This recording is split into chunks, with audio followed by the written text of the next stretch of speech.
Hagerty's 2024 Future of Driving survey shows a growing interest in collector cars among Gen Z, defined by the Pew Research Center as those born between 1997 and 2012. Hagerty commissioned one poll to survey more than 2,000 Americans about the role cars play in their life and to gauge their sentiments related to automobiles and driving. In the survey, nearly half of the respondents expressed an interest in owning a classic car, although interest from Gen Z was significantly greater at 60% compared to baby boomers at 31%. Nearly 80% of Gen Z respondents said they either love or like driving. In Hagerty's survey, the most common words from respondents associated with driving were freedom, adventurous, and calm. Among Gen Z respondents, 32% said they have owned or currently own a classic car or enthusiast vehicle, and millennials were not far behind at 30%. SUVs were the primary vehicle of choice for respondents. Nearly 40% cited an interest in SUVs, followed by sedans at 26% and trucks at 19%. Gen Z expressed an almost equal interest in luxury cars as they did SUVs. In some ways, SUVs make sense. Gen Z and millennials would have most likely grown up in an SUV household. I'm technically an elder millennial, being born in 1981, but I remember my rural Iowa town back in the late 80s and the early 90s. Nearly every family at first, including mine, had a minivan. We had a 1989 Dodge Caravan with kind of that wood paneling sort of stuff on the side, but it had a turbo engine. And my dad thought that was cool because we actually had a pretty quick minivan with that little turbo engine, so it made it a bit of a sleeper, and he always got a kick out of that. I do remember, though, as we moved through the 90s, seeing more Ford Explorers and Chevy Tahoes and Dodge Durangos. So in my small northwest Iowa town, we went from being a lot of minivans on the street to SUVs. So from my own experience, I can see how respondents in Hagerty's survey would lean towards SUVs because that's what they grew up with. However, according to Hagerty demographic data, the most common car Gen Z enthusiasts inquire about for insurance coverage is not an SUV but a Mazda Miata, model years 1990 through 1998. Millennials are most interested in GM trucks from 1988 to 2000 based on Hagerty demographic data. With the Miata, we'll leave a link to our tour of the Auto World Museum in Brussels, Belgium. If you've never been, put it on your bucket list. It's a place you have to go to. It's a place you have to see. One of the cars on that tour is a pre-production Miata that was used for training and demonstration purposes in the run-up to the 1989 Chicago Auto Show, where the Miata made its official debut. This blue Miata is one of the few surviving examples left. And with GM trucks, it's easy to see where millennials are going with this one. Again, I grew up in rural Iowa, so I spent many lunch periods with my classmates debating which truck was better, a Ford, a Chevy, or a Dodge.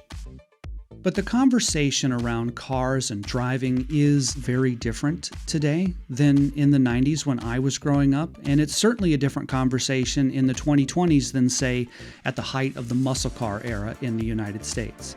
Financial, environmental, and safety concerns are cited as reasons why younger generations are less apt to own a vehicle or delay getting their license, relying on things like public transit, e-bikes, or ride-hailing services to move about. Vehicle ownership can be expensive no matter who you are, no matter how old you are, no matter what job you have, from insurance to maintenance to monthly payments. And in terms of purchasing decisions, younger generations care about sustainability, and that impacts their view of vehicle ownership. American roadways are also dangerous.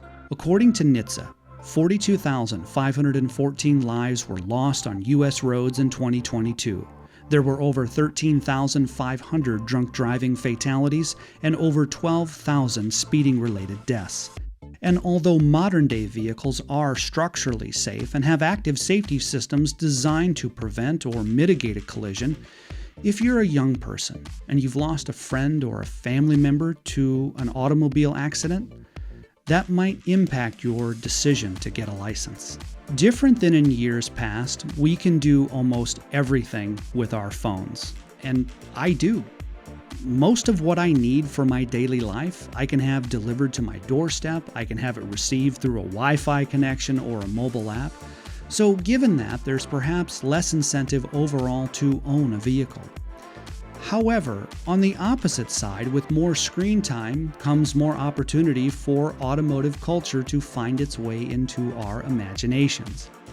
In Hagerty's 2024 Future of Driving survey, Gen Z cited YouTube and Instagram as the top social media platforms for engaging with classic car content. Add to that any number of car movies and car video games, and you can see how Gen Z is getting inspired, just as we have been. In Hagerty's survey, younger enthusiasts showed an interest in cars spanning the last 4 decades, but 40% said their first exposure to the hobby was attending a car show. This could be a large-scale event like the Detroit Auto Show or the Chicago Auto Show. It could be a world-renowned museum like the Auto World that we mentioned a moment ago. Or it could be the Henry Ford Museum of American Innovation in Dearborn, which is in our neck of the woods. Or it could be a local event in your hometown or a cars and coffee gathering. It really doesn't matter. The point is that Hagerty's 2024 Future of Driving survey shows that although the hobby may change and evolve, there are younger people who are interested in being part of it. In 2021, Hagerty launched its Drivers Foundation, a 501c3 nonprofit focused on building the nation's automotive archive and helping future generations access funding for automotive education.